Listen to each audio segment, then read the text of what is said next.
The US Air Force has been trying to kill this plane for decades. It is, by almost any measure, old, slow, and ugly. It's a 50-year-old design that shouldn't be able to survive on a modern battlefield. And yet, it refuses to die. In fact, in early 2026, during a full-scale U.S. campaign against Iran known as Operation Epic Fury, this was one of the first aircraft sent into the fight. This is the A-10 Thunderbolt II, better known as the Warthog. And the story of why it's still flying is a bitter saga of political warfare, battlefield realities, and the unshakable loyalty of the troops on the ground. The Air Force is desperate to scrap its ugliest plane, but a powerful, unlikely alliance of politicians and ground troops simply won't let it die. So what makes this half-century-old beast so unkillable? The answer reveals a shocking disconnect between the generals in the Pentagon and the soldiers in the dirt. Section 1. The problem,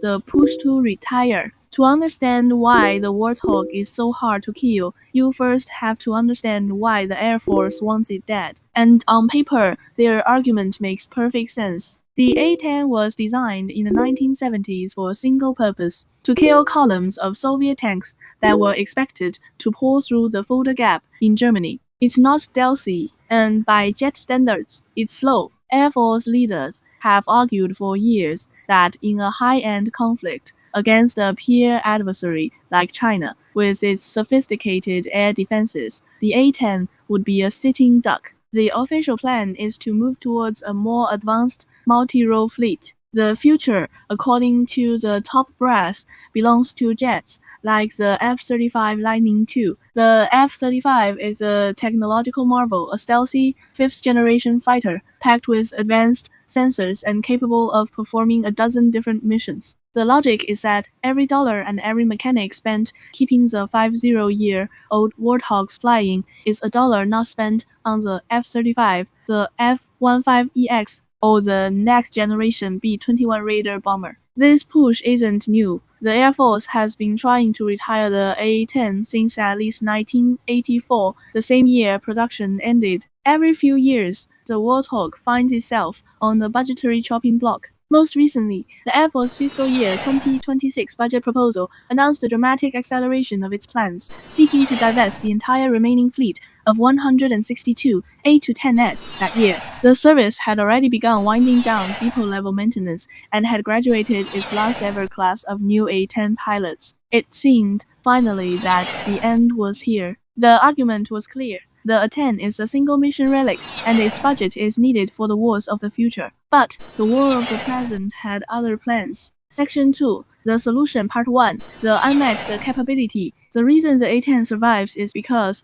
it does one job so brutally and uniquely well that nothing else can truly replace it: close air support, or CAS. The A-10 is the only production-built aircraft in the U.S. Air Force's history designed solely for this role. It wasn't meant to be pretty. It was meant to be a flying tank. And it all starts with the gun. The A-10 wasn't a plane that had a gun added to it. It was a gun that had a plane built around it. That gun is the GAU-8 Avenger, a 30mm 7-barrel Gatling cannon that is literally the size of a Volkswagen Beetle. It fires up to 3,900 armor-piercing depleted uranium rounds per minute. When it fires, it creates that iconic BRRRT sound, a sound that has become a legend among ground troops. For decades, soldiers in desperate firefights have described the sound as the most beautiful they've ever heard. It's the sound of salvation. But the gun is only half the story. The other half is the A-10's legendary toughness.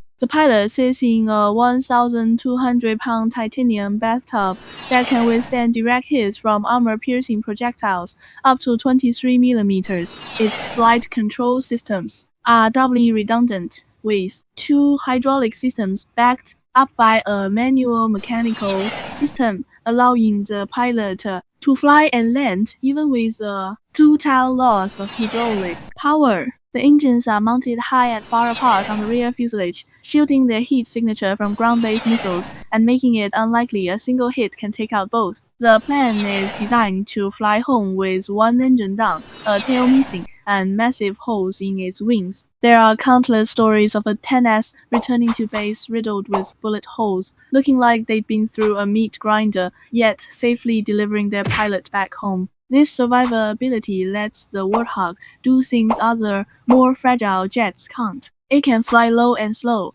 operating effectively below 1,000 feet and in poor weather that would ground other aircraft. It can loiter over a battlefield for extended periods, waiting for ground forces to identify targets. This combination of firepower, survivability, and persistence makes it the ultimate guardian angel for troops under fire. As one analyst put it, the F-35 might be a Ferrari, but the A-10 is the old, reliable pickup truck that will always get the job done. This unique, battlefield-proven capability is a huge part of why the A-10 is still here. If you're finding this deep dive into military aviation fascinating, make sure you hit that like button and subscribe. Now, let's get into the other times. Major reason this plane is unkillable, raw politics. Section 3, The Solution Part 2, The Political War and Ground Troop Alliance. Every time the Air Force has put the A-10 on the chopping block, a powerful force has stood in its way, the United States Congress. For decades, a fierce political war has raged, pitting Pentagon planners against a powerful alliance of lawmakers and, most importantly, the ground troops themselves. The battle is often fought in the dry legislative text of the National Defense Authorization Act, or NDAA. Time and again, when the Air Force has tried to defund the Warthog, Congress has slammed on the brakes. For instance, in response to the plan to retire the entire fleet, the FY 2026 NDAA barred the service from dropping below an inventory of 103 A-10s through September 2026. Part of this is pure politics. A-10 squadrons are based in states with powerful senators and representatives who have a vested interest in protecting the jobs on those bases. Lawmakers from states like Arizona have consistently fought to block the plane's retirement, arguing it would harm both national security and their local economies. But the most powerful voice in this fight isn't a politician, it's the infantryman. The love for the A-10 among Army and Marine Corps ground troops is legendary. For generations of soldiers who have been pinned down and outgunned, the sight of a Warthog rolling in low and the sound of its gun tearing through enemy positions is an almost religious experience. This deep, emotional bond between the ground pounders and the hawk creates immense political pressure. No politician wants to be the one who took away the troops' favorite protector. This alliance of pragmatic politicians and grateful soldiers has formed a wall of support that the Air Force has repeatedly failed to breach. Just as the retirement debate reached a fever pitch, real-world events in 2026 once again proved the A-10's value. During Operation Epic Fury, the U.S. campaign against Iran, A-10s were deployed to the Middle East. They were tasked with hunting and destroying swarms of small, fast Iranian attack boats in the Strait of Hormuz. With its ability to loiter for hours and its devastating cannon, the Warthog was highly effective at shredding the small boats. During the same conflict, A-10s were called upon for their classic combat search and rescue role when an F-15E crew was shot down over hostile territory. On the 3rd of April 2026, A-10s were part of the massive rescue package.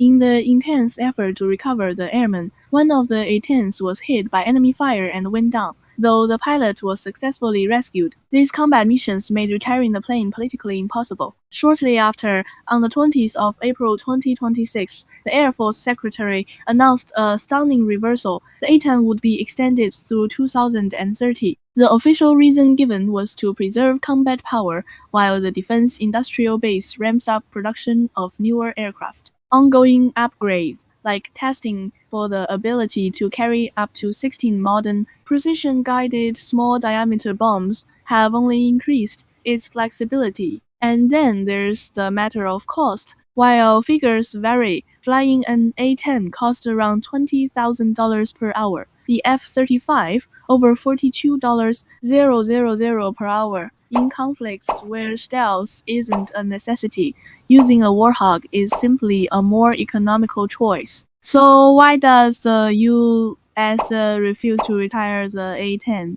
The answer is a perfect storm of practicality and politics. The Air Force views the Warthog as a relic, a costly diversion from its strategic focus on a future high-tech war with China. They see a slow, vulnerable plane that has no place on a modern battlefield. But Congress, and more importantly, the troops on the ground, see something entirely different. They see an aircraft that is relatively cheap to fly, brutally effective, and unbelievably tough. They see a battlefield guardian angel that has proven its worth time and time again in the messy, low-tech wars America actually finds itself fighting. The A-10 survives because it solves a problem the Air Force hasn't found a better solution for, getting a very big gun very close to the enemy to save American lives. While debate still swirls in the Pentagon for the soldier in a firefight, the only question that matters when they see a Warthog is if it's just passing by or if it's lining up for a shot. For now, thanks to that powerful alliance and its own legendary performance,